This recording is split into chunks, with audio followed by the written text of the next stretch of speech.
this episode of Off the Script, number 163, part number 2, for your Saturday, April 1st, 2017! I got news on Matt and Jeff Hardy. Will they be winning the WWE Raw Tag Team titles on Sunday night at WrestleMania? Big news from Dave Meltzer on the Broken Hardys and their inclusion at WrestleMania 33. Also, independent wrestler and someone that I called matches for in the last 3 months, James Rude Boy Riley, busted on child pornography charges. What is going on with Rude Boy Riley? Also, Eva Marie, gone from the WWE. Get off my TV claims yet another victim in the WWE. Also, Austin Aries responds to criticism that his match with Neville at WrestleMania 33 is on the pre-show. What did Austin Aries have to say about everybody crying about the Cruiserweight Championship this Sunday? Goldberg is commenting on if he is miserable in his current WWE run. What did he really mean by saying that he's miserable training for WrestleMania 33? Also, Randy Orton, clearly a goon this weekend, thinks that The Undertaker versus Roman Reigns should go on last at WrestleMania 33. All this, plus so much more, right here from Orlando on Off the Script. JD from New York, 206. It's time for Off the Script. Big Show and Ryback, Strowman and Roman. Get off my fucking TV and save me the misery. And all you fucking goons, just grab a cold beer. The man of the hour is finally here. JD from New York, 206. It's time for Off the Script. JD from New York, 206. It's time for Off the Script.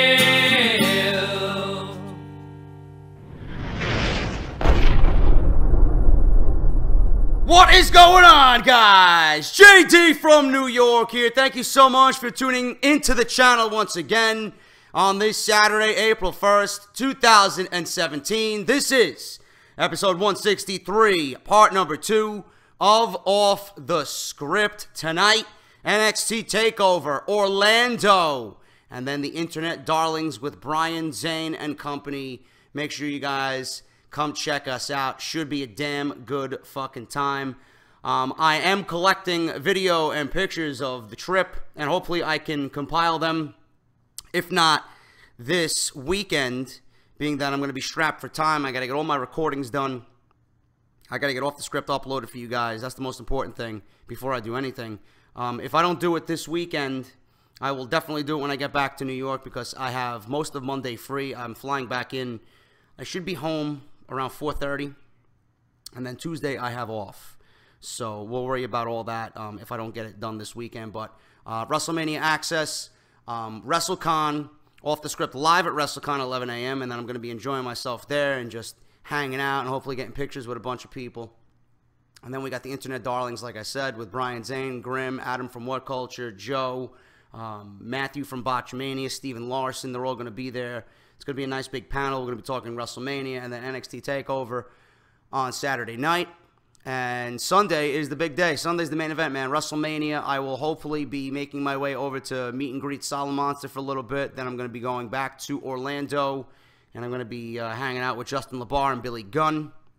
And then where we watch WrestleMania from there is anybody's guess, man. So it's going to be an action-packed next couple of days, man. So look forward to it. Look forward to the content. I got a bunch of shit coming. I got a bunch of vlogs and videos and pictures and all that shit. So make sure you guys stay grounded right here on the channel.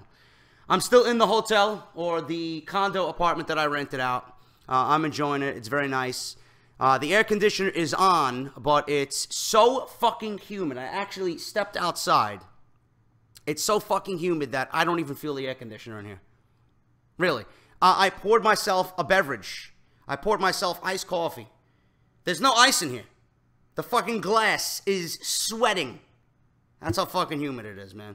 And I got fucking ice cold water next to me because I gotta stay hydrated, man. It's really fucking terrible down here.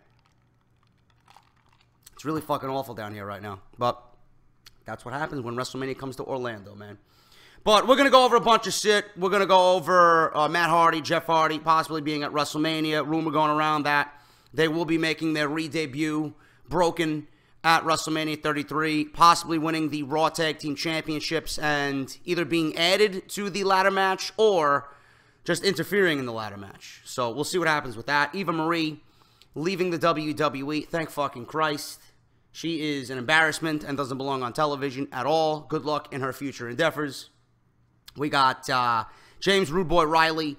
He was busted on child pornography charges. We're going to go over that, and I'll give you my opinion on that.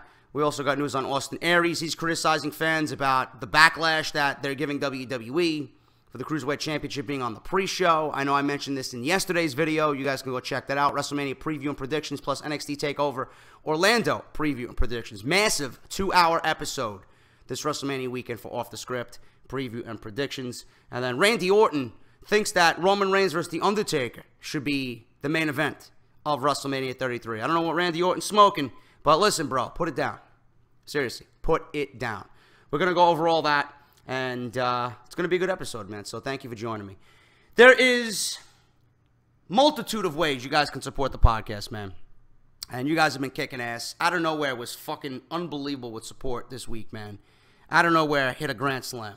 The return of Out of Nowhere with Joe, we did unbelievable, and it was one of our best shows ever. We had almost 1,600 people fucking watching this WrestleMania week, man. Unbelievable support, so thank you guys. But if you guys want to support me and the show and the channel directly, there's 4 great ways you guys can do that.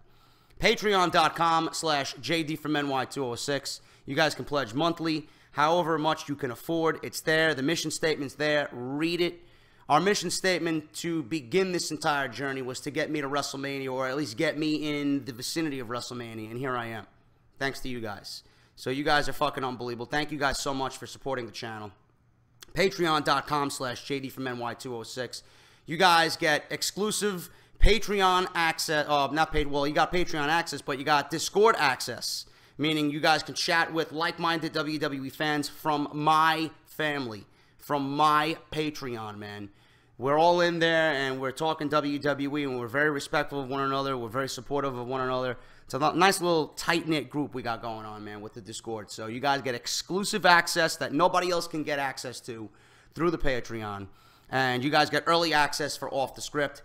We got fucking the WrestleMania preview and predictions went live so many hours early, man. So if you guys want my thoughts on WrestleMania 33 and NXT TakeOver early, Patreon is the place to be, man. Each and every week, Off the Script early before it even goes live on YouTube. That's patreon.com/JD4MNY206. As little as $1 a month can get you all that, man. If you guys can afford more, God bless you. Thank you so much. But Patreon is the best place you guys can support the podcast and the channel monthly. Patreon.com/JD4MNY206. The other great way to do that, and we are live with a sale right now. It actually went live about an hour ago here on Thursday. You guys are seeing this on Sunday. Pro Wrestling Tees is having their second biggest sale of the year, man. This is the biggest sale since Black Friday. All you got to do is go to Pro Wrestling Tees and Barbershop Window, all sites affiliated with Pro Wrestling Tees. My site is listed at barbershopwindow.com/offthescript. You're going to go select the t-shirt that you've been wanting for a very long time. The Get Off My TV t-shirt with Roman Reigns, the Dana Brooke, the Eva Marie, the Goon City, the Big Show. You got the new Get Off My TV hit list shirt, the JD is Negan shirt where I am dressed in a leather jacket with my backwards baseball cap with the beautiful Lucille over my shoulder as I fucking pound some skulls on Monday Night Raw, man. Bloodied Monday Night Raw on the baseball bat. Negan. Great fucking shirt, man. $19.99. They ship worldwide. And when you pick your shirt, you go to checkout, you're going to enter the coupon code MANIA. MANIA. And you're going to save 15% off your total purchase, man. You can't beat that. So if you guys have been on the fence about getting a t-shirt, please go to barbershopwindow.com/offthescript. Do it this weekend, man. Big sale. And it ends Monday, April 4th or April 3rd. I think it's April 3rd. April 3rd at 12 noon Eastern time. April 3rd, 12 p.m. Eastern time. The sale is over. So you better do it this weekend, man, if you guys want to save some money on the t-shirts. That's barbershopwindow.com/offthescript. Audible. Audible is giving you guys 30 days to try their service out. And I mention Audible all the time, man. They've been so fucking appreciative and supportive that we've been pushing them so hard. It's an unbelievable way to support this channel and support what I do on here, man. Audible, if you guys want a free audiobook and 30 days free to try their service out, you guys got to go to audibletrial.com/offthescript. You guys are going to pick one audiobook out of 180,000 fucking choices, man. So make it worth your while. A lot of wrestling-related content is on there. And AJ Lee's new book is coming out this Tuesday. So make sure you guys go and get that. You guys can actually pre-order it this weekend, and it'll automatically be downloaded to your device, man. Compatible with iPhone and Android. That's audibletrial.com/offthescript. Make sure you guys go and redeem that. That's a great fucking deal, man. You can't beat that. Free audiobook from Audible. And Gamefly. Gamefly is offering you guys the same deal, man, if you guys are into the video games and the DVDs. 30 days free to try their service out. GameflyOffer.com/JD from NY. 30 days to try their service out. That includes one free game for any system and then a Blu-ray DVD. You got one or the other, man. You got one game or one DVD of your choice for 30 days. They're going to mail you the fucking thing right to your house. You finish it, you watch it, you send it back within the 30 days. If you like their service, you stay on, great. If not, you can cancel at any time, and you're not billed for anything. Same thing with Audible, man. Once again, that's GameflyOffer.com/JD from NY. 4 great ways you guys can support this podcast without even spending a fucking dime on Gamefly and Audible. The t-shirts, 15% off this weekend, and then Patreon. Unbelievable ways you guys can support what I'm doing on here, man. And it's all worth it to you. Also, follow me on Twitter at JD from NY206. We are nearing 20,000 subscribers, or 20,000 followers, rather, on Twitter. And we are nearing 76,000 subscribers on YouTube.com. I feel it, man. We're inching closer and closer and closer to that prestigious plateau of 100,000, man. I can't fucking wait. I want that silver play button. And I've been saying it for the last couple of weeks, man. YouTube has been fucking up. YouTube has been garbage with the algorithms and the sponsors now, the ads, the advertisements. They're cutting back because YouTube fucked up and they posted ads on Islamic and terrorist videos, and they were it's like they were funding the terrorists or some shit like that. I don't know the whole story of it, but a lot of advertisers backed out. They're not advertising on YouTube, which is causing YouTube content creators to lose money and not make, a substantial amount of money to support what they're doing. It's all fucked up, man. And I said this the last couple of weeks. The only way we're going to grow here, the only way we're going to grow on this channel and we're going to grow this brand is together. And the best way to do that is we can't rely on YouTube. We can't rely on their faulty, algorithms and their inconsistencies. It's word of mouth, man. If you know WWE fans, if you know a fan, a family member, a friend at school, a friend at work, a colleague, someone at your gym, someone in the office, wherever, man. You meet somebody in the fucking supermarket and you see them wearing a Bullet Club t-shirt, or you see them wearing, I don't know, a fucking Roman Reigns t-shirt or something, an AJ Styles t-shirt, whatever. And you strike up a conversation and you talk wrestling, which is a universal thing, man. And we all love wrestling, and it's a great conversation starter. And you mentioned JD, and you mentioned Off the Script. You know, have you ever heard of this guy, JD, on YouTube? He's great at what he does. He's got a very informative podcast. He's fucking honest and real, and he's got a passion for this business that really, is not really seen anymore. Tell them about the podcast, man. It's about word of mouth. You guys are just as much a part of this show as I am here, sitting here, doing it in front of this camera and this microphone. It's your show. Word of mouth is the best way to get Off the Script's name out there, man. And I urge you, if you know anybody that loves wrestling, spread the word. That's the only way we're even going to get close to 100,000, man. Because if we rely on YouTube, it's going to take a very, very, very long time for us to even get to that plateau. So I thank each and all of you, each and every one of you, for supporting the show. And we are here in Orlando, and I'm going to be giving you guys the best fucking content that I possibly can. I'm going to bring you Orlando because you deserve it just as much as I do. And I love each and every one of you, man. But let's get on with the news, man. Right after this, I'm going to show you this House of Glory clip. This is going to be the last week we're doing this clip. It'll show today and Sunday, and then after that, we're going to be beginning the hype for the new House of Glory show that's coming April 22nd, New World Rising. New World Rising featuring Scott Hall and Kevin Nash. We got a tag team championship match of EYFBO versus Psychosis and Super Crazy. Live from the Elm Course Center in Queens, New York, HOGWrestling.net. Follow them on Twitter. Subscribe to their YouTube. Follow them on Facebook. Follow them on Instagram. That is their social media hub. That is their official website. You can even purchase on demand monthly to watch all of their beautifully shot shows. And the last couple that I called with Mr. Matthew Ryan Shapiro. Great, great shit. But the clip you're about to see is from our last show with Glory Comes Pride. The main event of Alberto El Patron versus Low Key and Anthony Gangone versus Evan Bourne.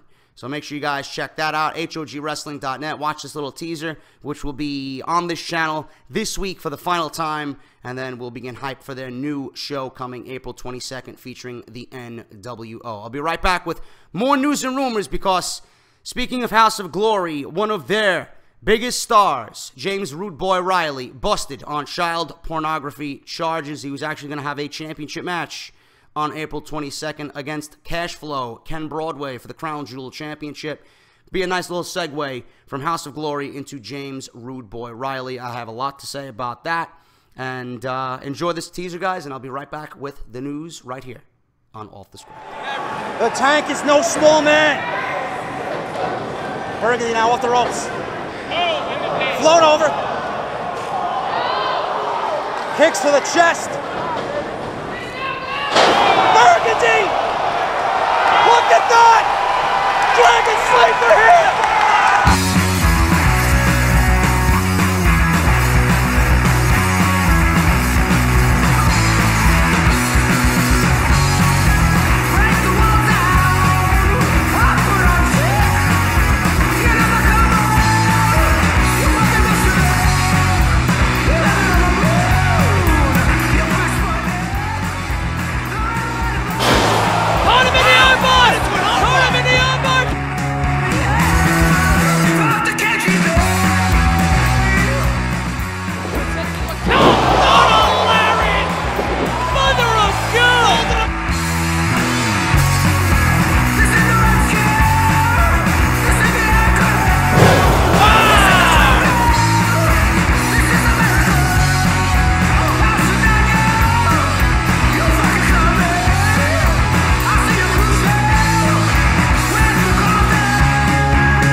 You know, there's one thing in this business, and one thing in this profession that I honestly get frustrated with the most, man.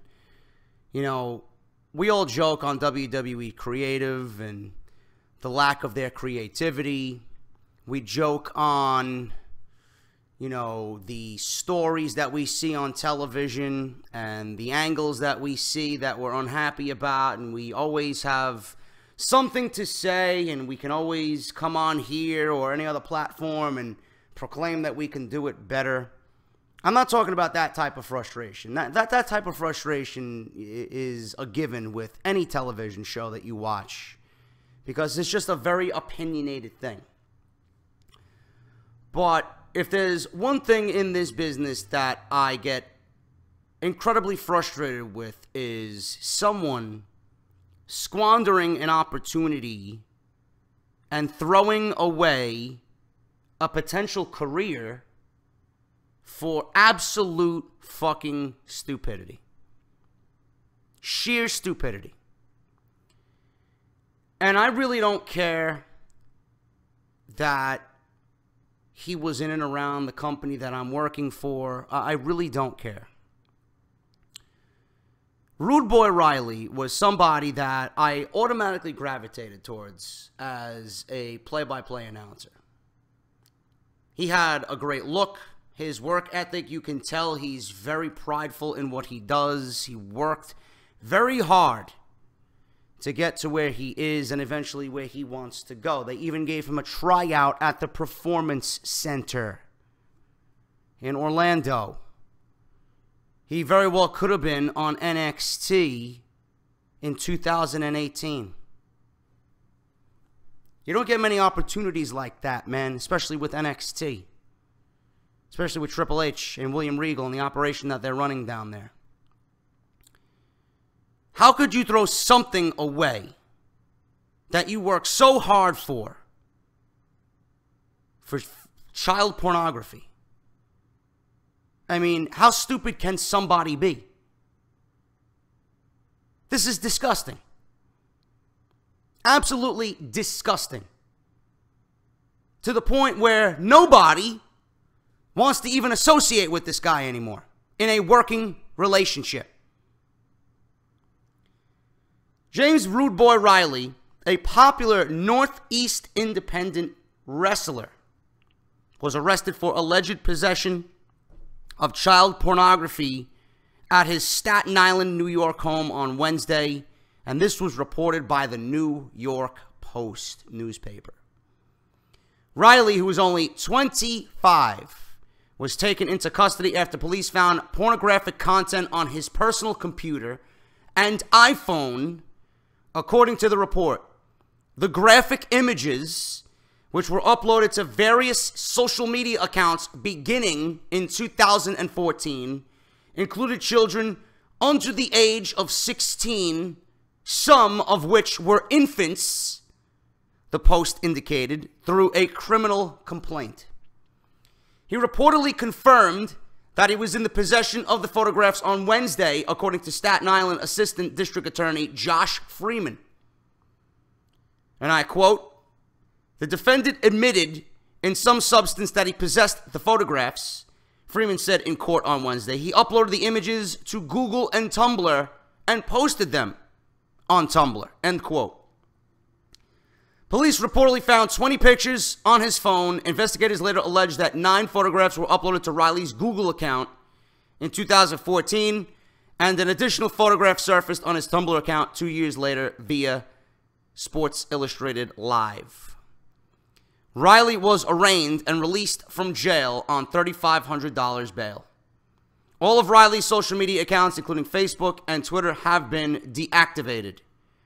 The 6'1", 208-pound wrestler has been charged with 10 counts of promoting a sexual performance by a child and 20 counts of possessing a sexual performance by a child. Federations associated with Riley swiftly distanced themselves from him after the news broke. Tier 1 Wrestling, where Riley was a former heavyweight champion, severed all ties and vowed to find a replacement for their April 23rd show entitled True Will. House of Glory actually texted me. They texted me as soon as this story broke. And one of my favorite commentaries thus far in the 3 months that I've been doing it for House of Glory was Rude Boy Riley versus Cashflow Ken Broadway. And it was on House of Glory's YouTube page. And it was one of the first videos that I promoted as, listen, I am now commentating. Come listen to me. And it was a great fucking match. And it sounded great. And it looked great. It was at the Elks Lodge in Queens, New York. House of Glory texted me saying that they will be severing their relationship with Rude Boy Riley. All images and likeness of him, rather, is going to be terminated and deleted off their social media and off their YouTube channel. Gone. Just like that. Here today, gone tomorrow. Eradicated. Five Borough Wrestling, a company Riley had not wrestled for in over a year, issued a statement amid the ties to now the disgraced wrestler. And I quote, through several social media outlets, it has come to our attention that James Rude Boy Riley was arrested today on charges related to child pornography. We further understand that the news source or sources have implied that Riley was currently affiliated with Five Borough Wrestling. At this time, we would like to make clear that James Riley had not wrestled for our company in over a year, nor was he scheduled to wrestle at any of our upcoming events. Furthermore, Five Borough Wrestling had no knowledge or indication whatsoever at any time of the illegal activities that Riley has been charged with. We as a company and as individuals stand strongly against any and all behavior that results in the harm of a child. There is no place in our organization for anyone associated with child pornography, not now, not ever. We will remain admittedly opposed to all such activities and will make no further statements relative to this issue, end quote. Warriors of Wrestling, based in Riley's hometown of Staten Island, also issued a statement. Warriors of Wrestling, as well as all of our separate brands and affiliates, have now officially severed ties with James Rude Boy Riley. He will not appear on any future events, end quote. Riley has been with Warriors of Wrestling, WOW, since he was 16 years old, starting out as a referee and eventually becoming the company's heavyweight champion in 2015. He began his training at Gleason's Gym with WWE Hall of Famer Johnny Rodz in Brooklyn, New York, before Riley joined several friends at Warriors of Wrestling. Nearly a decade into his career, Riley attended a WWE tryout this past February with several top names around the wrestling world. Riley has indicated that landing a contract with WWE or any major promotion is a priority, but now he faces possible jail time. Wrestling ain't going to be on his radar for a very long time. Aside from wrestling, Riley was also an employee of Orange Theory Fitness in Staten Island as a personal trainer. However, just like all the promotions Riley worked for, he was terminated and a statement was issued by the company.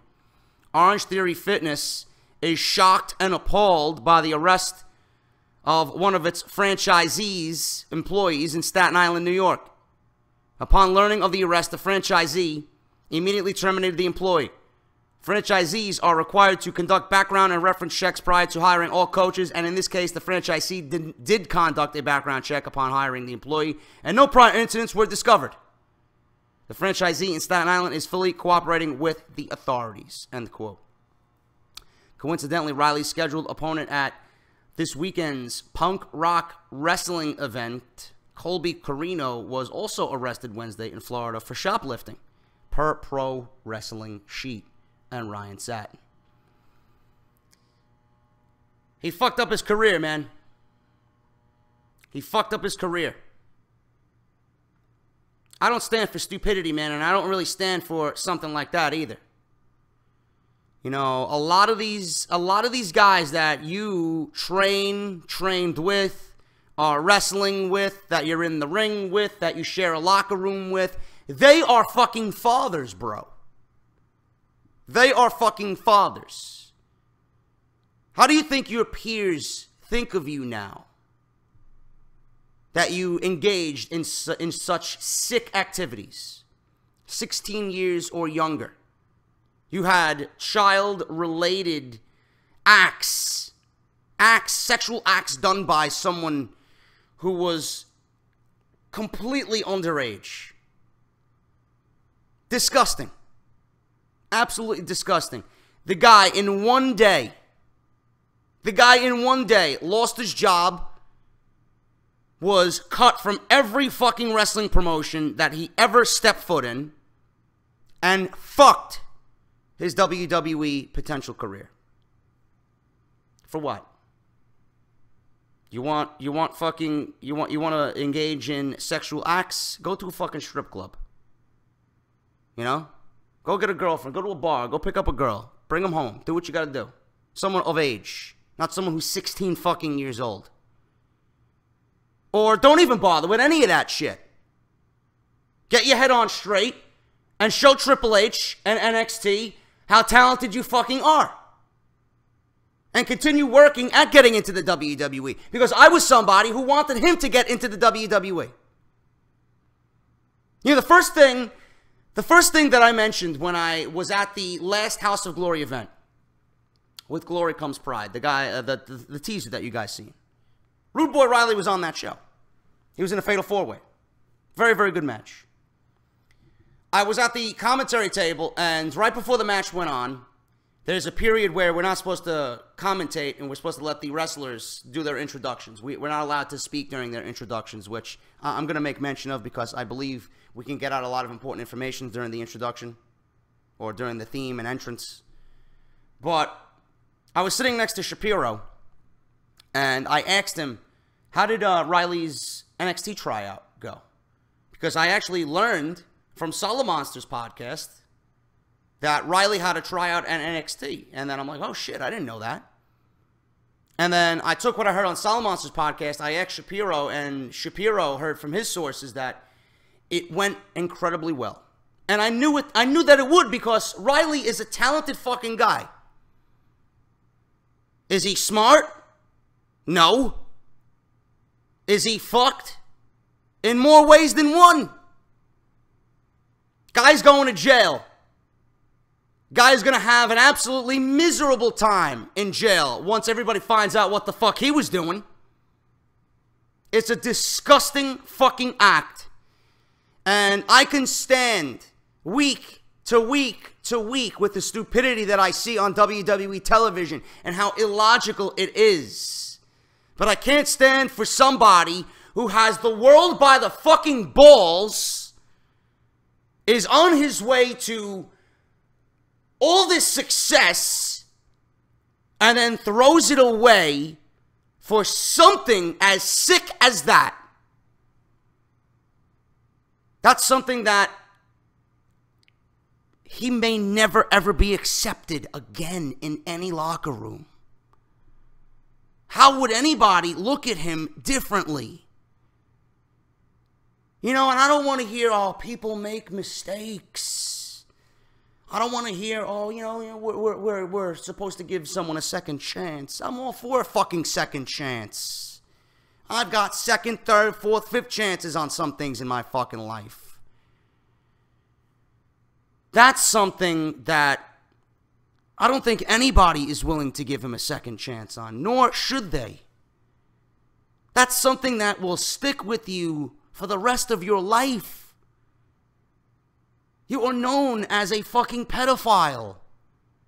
Everybody that looks at you will see pedophile James Riley, not Rude Boy.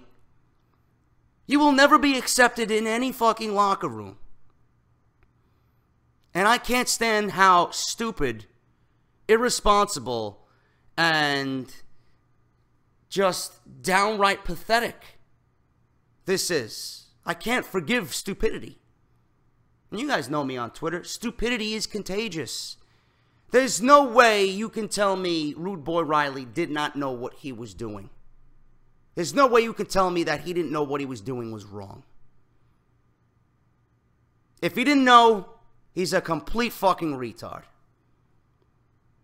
How can he sit at home and do this shit and think about, oh, I can't wait to get into WWE. I can't wait to get to NXT. I wonder what they thought of me. You know what Triple H is going to do? You know what William Regal's going to do when they realize, James Rude Boy Riley, yep. Cross him out. Gone. never to be contacted again. WWE won't even hire Matt Riddle because of past marijuana abuse. You think they're going to hire James Riley now that he's a known pedophile? What a sad situation, man. What a sad fucking situation. You know,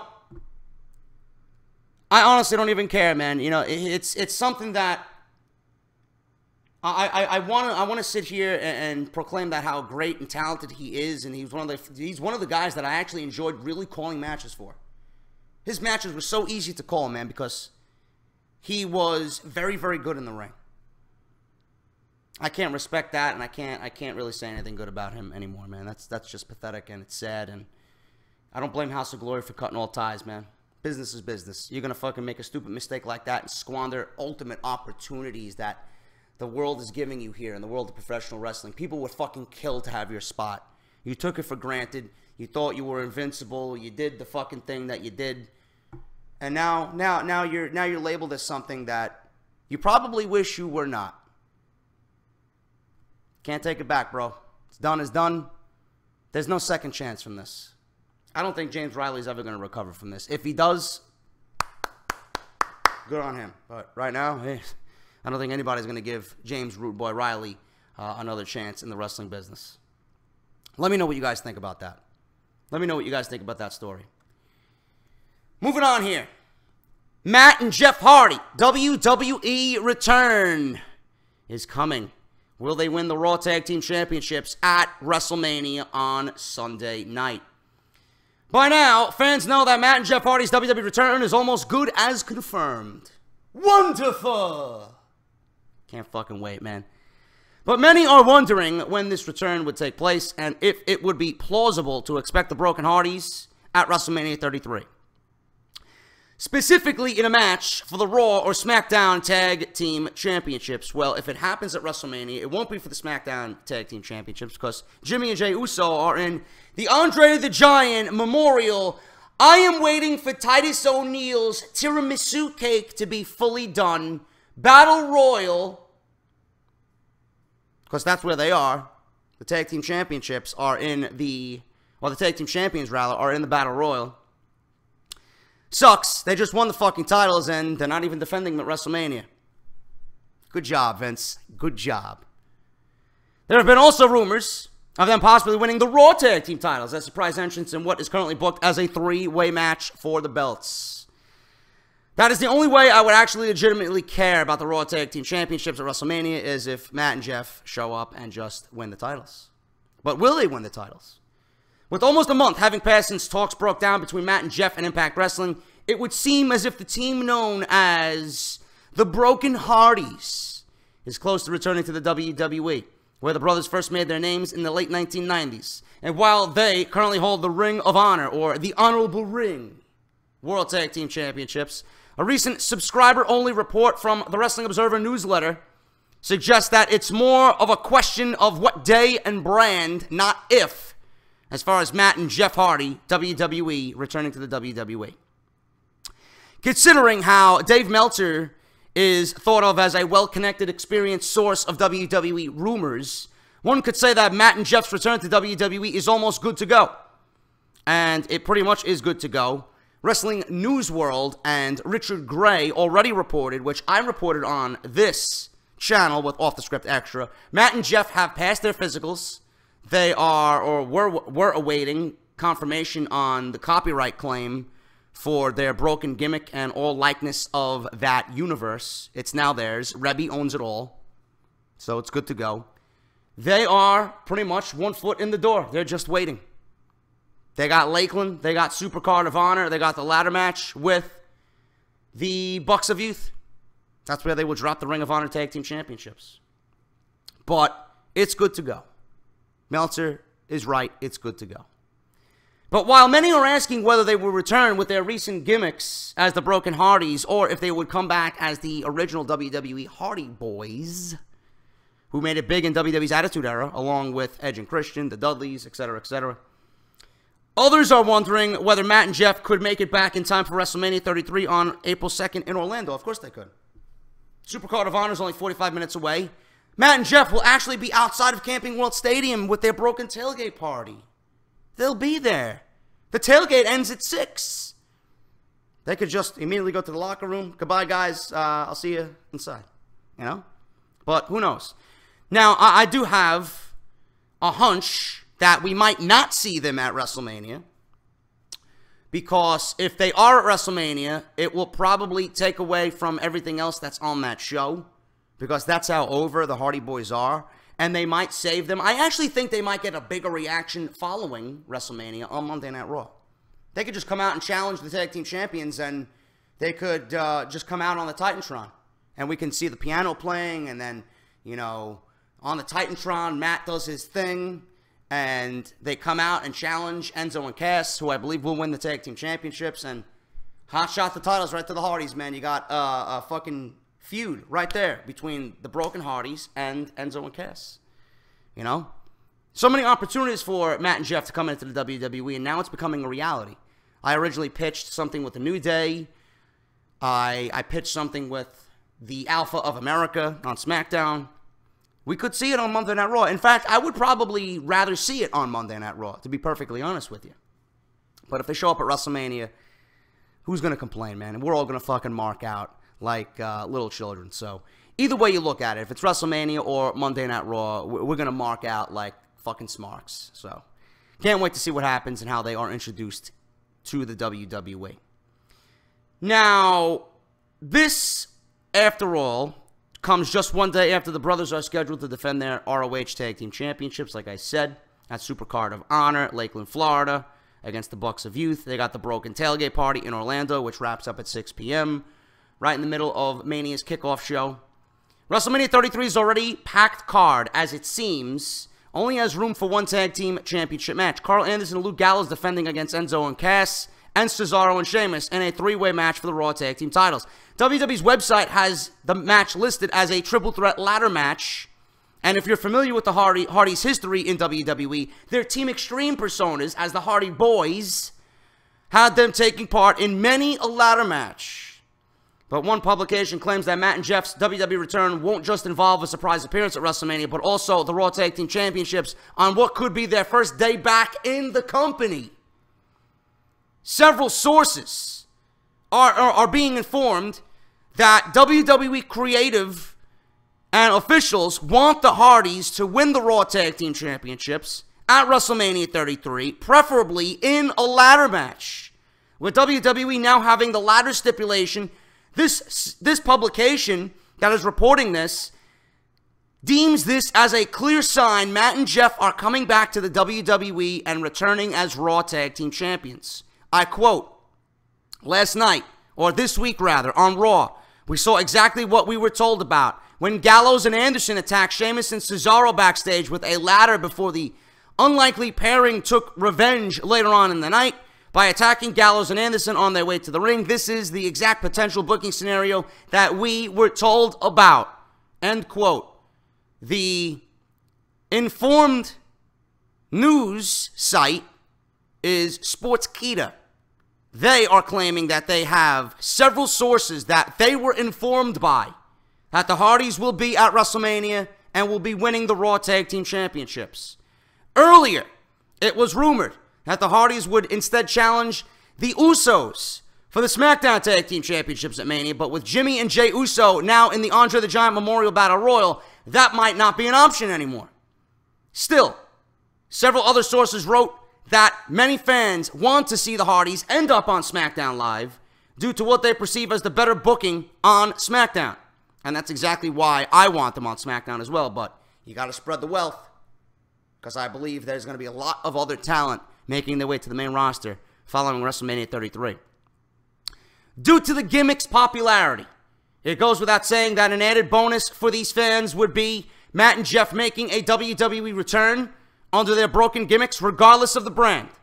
This may include something similar that doesn't use the word broken due to the legal issues the brothers and Matt's wife, Rebby, currently have with Impact Wrestling. Don't even acknowledge that last statement. They are coming in as broken. WWE's Twitter page has teased the word broken in several Hardy Boys clips, just preparing for a return. Rebby owns all likeness of the Broken Universe. It is hers. Matt and Jeff are fine. Do not worry. Impact Wrestling is no longer an issue. Good. Fuck them. And fuck that owl. But this is a very interesting situation, man. Whatever the case is with the Hardys, coming in as a tag team right now might be the best situation. Because if there's one aspect of WWE on both Raw and SmackDown that is in desperate need of a shot of fucking Red Bull, it's the tag team division, man. Especially on Raw. Holy shit. Does anybody fucking care about anybody in that division? Enzo and Cass have fallen flat. Garbage for the last couple of months. Sheamus and Cesaro. They won the tag team championships, and then they lost them to the club. You beat the New Day, who had the record for the most days held in a title reign, and you dropped the fucking titles to Gallows and Anderson, who are meaningless to WWE right now. You beat the so-called greatest tag team, the longest reigning tag team champions. You give the belts to Sheamus and Cesaro, then you have them drop the titles to guys who are fucking irrelevant and have been irrelevant in the last 6 months. The club should have won the tag team titles once they debuted with the WWE, when they were with AJ Styles. WWE's got to do a lot of work to get those guys built up to the point where they need to be. And Gallows and Anderson, they got the personality for it.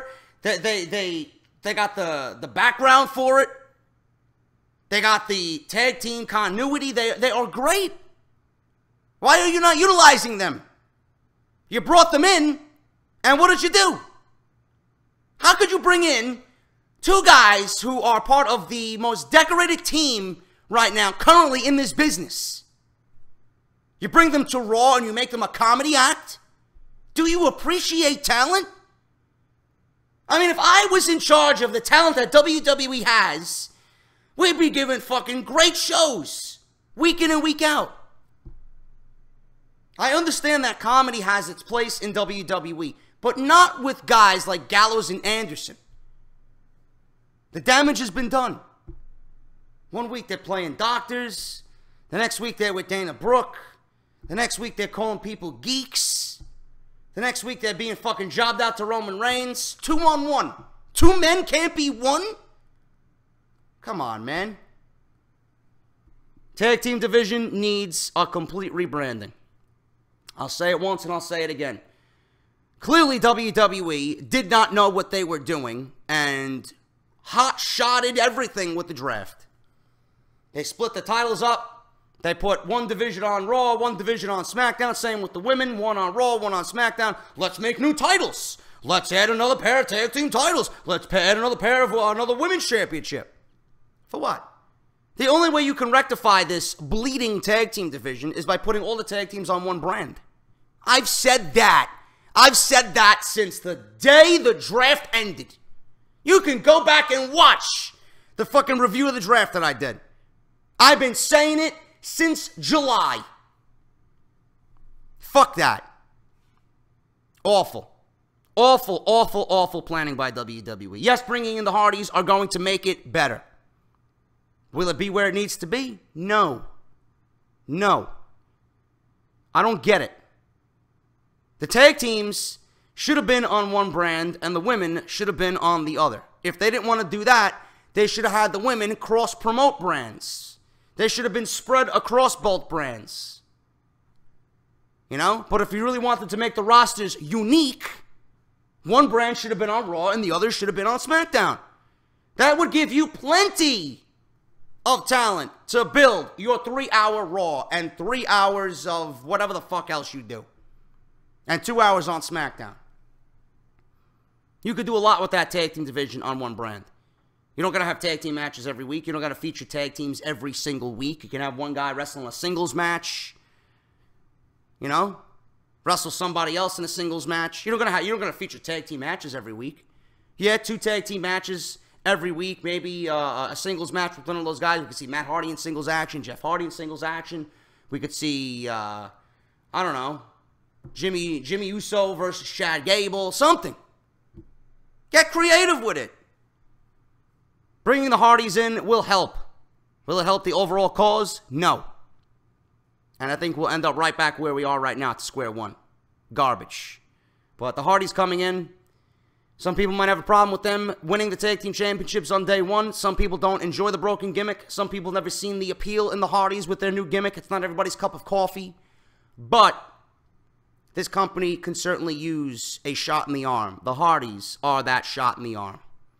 If Matt and Jeff are going to be on Monday Night Raw, or if Matt and Jeff are going to be at WrestleMania and then appear on Monday Night Raw, I think WWE is going to generate a lot of excitement. A lot of fucking excitement. And I know they're going up against stiff competition with that national championship game for the NCAA. It's going to be tough. But they will still generate excitement with Matt and Jeff being there because that's what they've done and that's what they do. The gimmick is an attention grabber. Whatever they do, man, it's working. And people just want more and people are intrigued and people want to see it. And I can't wait to see the Hardys in WWE, man. I think it's going to be a very, very fun ride. And I'm gonna enjoy it, man, very much. Can't wait to see what happens at WrestleMania. We got news. We got news. Good news. Great news. Wonderful news. On Eva Marie leaving WWE. One of the rumors circulating around the web over the past few weeks was that Eva Marie could be a part of the WrestleMania 33 match for the SmackDown Women's Championship at WrestleMania with Alexa Bliss and company and Naomi and Becky and this one and that one and the big clusterfuck of a Women's Championship match. Alexa Bliss will be defending her title against any available female on the SmackDown roster. Since Eva is technically a member of the roster, her name was brought up, even though she hasn't been on television since she was in violation of WWE's wellness policy several months ago. But for you Eva Marie fans out there and the Eva Marie diehards who, oh, why are you making fun of her, man? She's getting better in the ring, man. Is she now? Are you mistakenly thinking of a bed instead of a ring? Maybe she got better in bed, but in a ring? I don't see it. I don't see it at all. Eva, for all you fucking goon Eva Marie fans out there, Eva will not be appearing at the WrestleMania match for the SmackDown Live Women's Championship. And according to a new report from WrestlingInc.com, WWE will not be renewing the contract of Eva Marie once it expired. Yes! Eva Marie is done! Yes! Yes!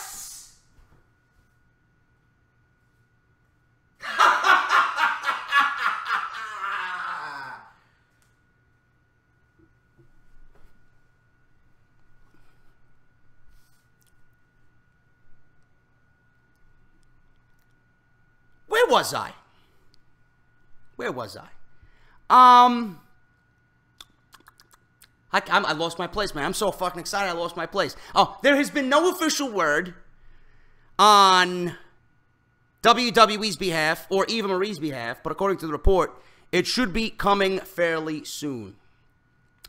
Eva removed all mentions of the WWE from her social media profiles, leading many fans to speculate a few weeks ago that she was finished with the company. It looks like fans were right in their speculation. We wish her the best in her next steps of her career. It appears as if she will be sticking around in the movie industry as she teased some big plans for 2017. Brazzers. Eva Marie's gone. Eva Marie is gone from the WWE. Now, I might be a little harsh. I might be a tad bit harsh on Eva Marie, but can you blame me? Can you blame me?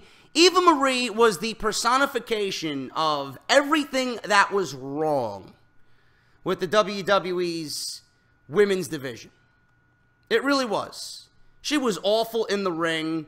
She didn't do anything to get you remotely interested in what she did. She came out, she had an entrance that was absolutely fucking cringe. She couldn't wrestle. I remember I seen Eva Marie wrestle Asuka on NXT television, and they legit tried to make us believe that Asuka couldn't beat this woman in like 30 seconds. 30 seconds! Asuka could, less than that. All Asuka has to do is look at Eva Marie, and she'll melt. Give me a fucking break. This match went 15 minutes with Eva Marie doing a fucking armbar and a fucking rear chin lock for like 12 minutes. Are you fucking kidding me? And then she comes out and they book her right.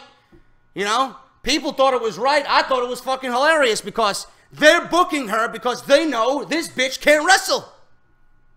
Done. She's not going to be at WrestleMania. Good luck on your straight-to-DVD at Walmart movie or movies. Good luck to Eva Marie, and she will no longer be on WWE television, man. Thank God. Thank Christ, Eva Marie is finished with WWE. The greatest man that has ever lived. Austin Aries responds to criticism that his match is on the WrestleMania 33 Kickoff show. Do you know how many people came to me and cried about the cruiserweights being on the pre-show instead of on the main show? I understand your frustration, bro. Believe me, I do. If it was up to me, the Raw Women's Championship would be on the fucking pre-show. And the Cruiserweight Championship would take that spot. Can't get the Cruiserweight division over. You can't get Neville over. You can't get Austin Aries over, being that it's their firsts for WrestleMania. And you can't get the division over when you feature them in front of 20,000 people who are just filing into Camping World Stadium instead of the 80 that is projected to be there when the show officially starts at 7 p.m. You're doing a huge disservice to the entire division. You want to build up the division. You want to build up what you're doing with the Cruiserweights and 205 Live. You put them on the main show. You make it feel like the Cruiserweights and the Cruiserweight Championship is just as important as everything else.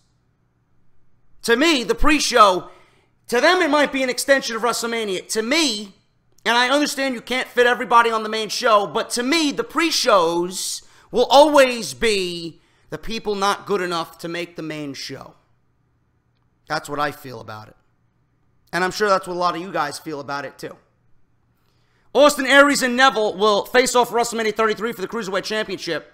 A lot of fans were upset with this match getting put on the pre-show. Some feel like it has the potential to be one of the best matches of the night. Not every match can make it to the main card of WrestleMania, and WWE made the decision that this match would be one of the three on the Kickoff show. Austin Aries responded to fans that are upset with this match against Neville getting relegated to the Kickoff show. And he says this on Twitter, and I quote, "Seeing a lot of passionate opinions about my Cruiserweight Championship title match being announced for the WrestleMania pre-show. Here's mine. I'm never relegated to anything. I'm just who adds to things who need elevated. WrestleMania pre-show is now must-see. Hashtag the elevator." So Austin Aries not only giving you somewhat of a political answer, but really building himself up as, listen, you know, I'm making that pre-show now must-see television. Attitude was great by Austin Aries, the Kickoff show. Really, if you are that invested in the Cruiserweight Championship, now you will go out of your way to watch the pre-show. Instead of watching the show at 7 o'clock, you will watch the show starting at 5 when it goes live. Kickoff show now is a can't miss with the match added to the card. And it's a great way to kickstart WrestleMania as a whole. That's what everybody's thinking. But to me, you know, it's the aspect of, you got to think back to what Ryback and Kalisto did last year. They had a decent match. They had a decent match on the pre-show, right? But it was not in front of a full capacity crowd. And the same thing with Braun Strowman. Braun Strowman is on the pre-show. He's in the Battle Royal. The Battle Royal is on the pre-show. After you built Braun Strowman up as a main event guy, he should be on the main card. It should be Roman versus Strowman at WrestleMania instead of Strowman in a match with a bunch of fucking dudes that he's destroyed on his way to the top. It doesn't make any sense. So Strowman's going to be catapulted to win this forgetful battle royal in front of 20,000 people instead of 80,000 people. Same thing with the cruiserweights. You're going to showcase the cruiserweights in front of 20,000 people instead of showcasing them, the division, the title, Aries and Neville in front of 80,000 people. That's what I think when I see that. Some of you might not think that way, but that's the way I see it. Either way, you're looking at a match that could definitely, potentially, steal the show at WrestleMania 33. Goldberg commented that he is miserable in his current run with WWE. A lot of people citing this as, Goldberg is not happy to be back. They used it as clickbait, because it's a very open-ended fucking title there. Goldberg comments on being miserable in his current run. What is he actually miserable about?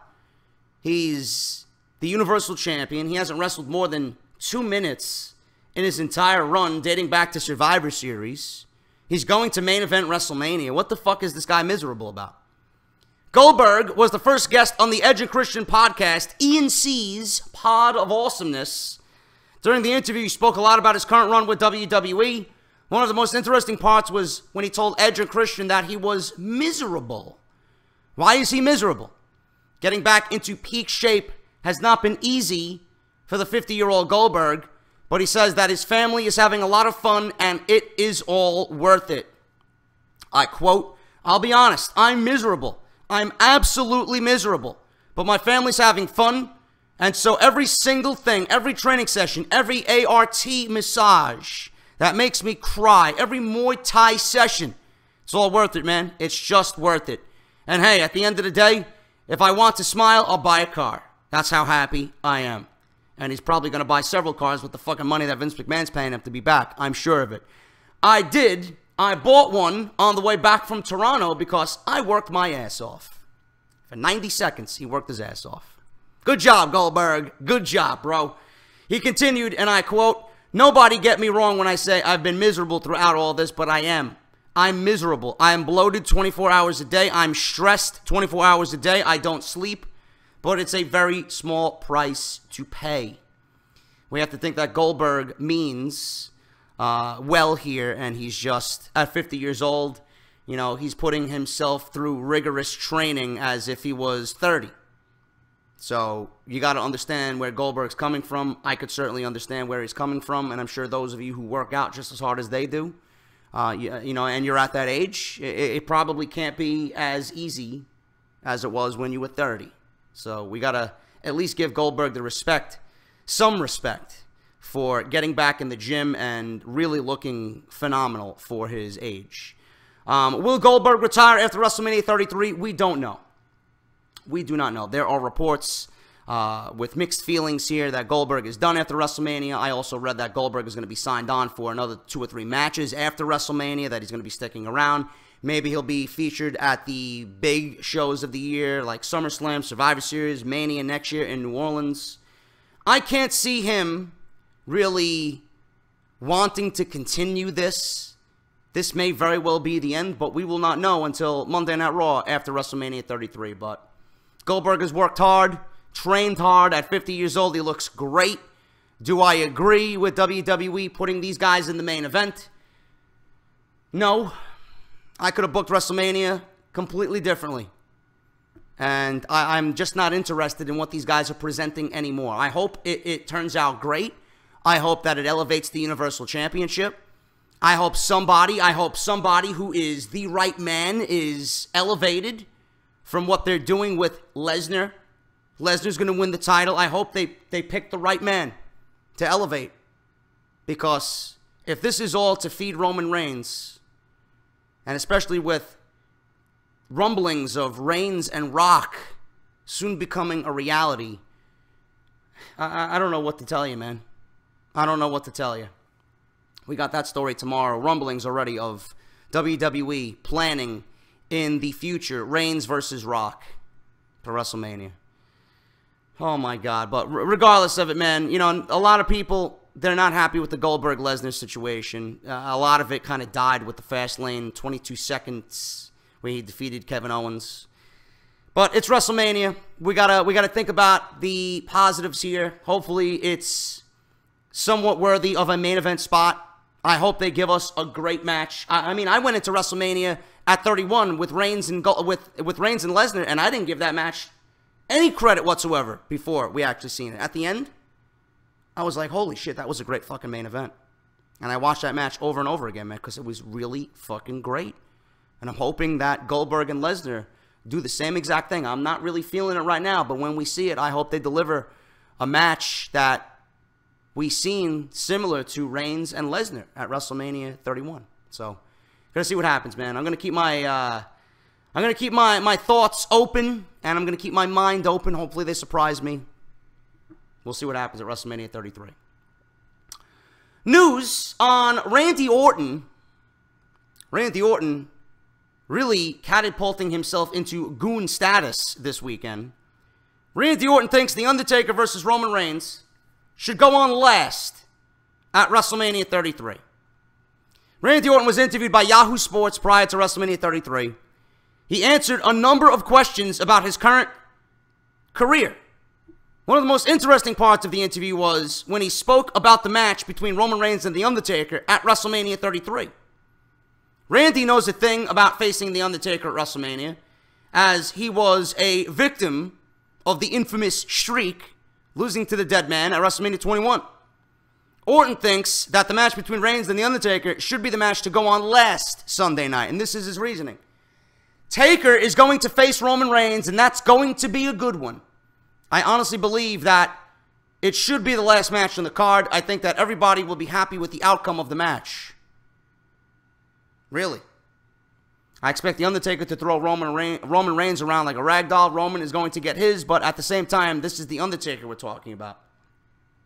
Randy also hopes that this isn't the final match of the career for The Undertaker. Then why is he saying that it's main event worthy? Why is he saying that this match should close the show if it's not The Undertaker's final match in the WWE? Will The Undertaker be around after this? If this is his last one, and there's speculation, all I can say is I hope not.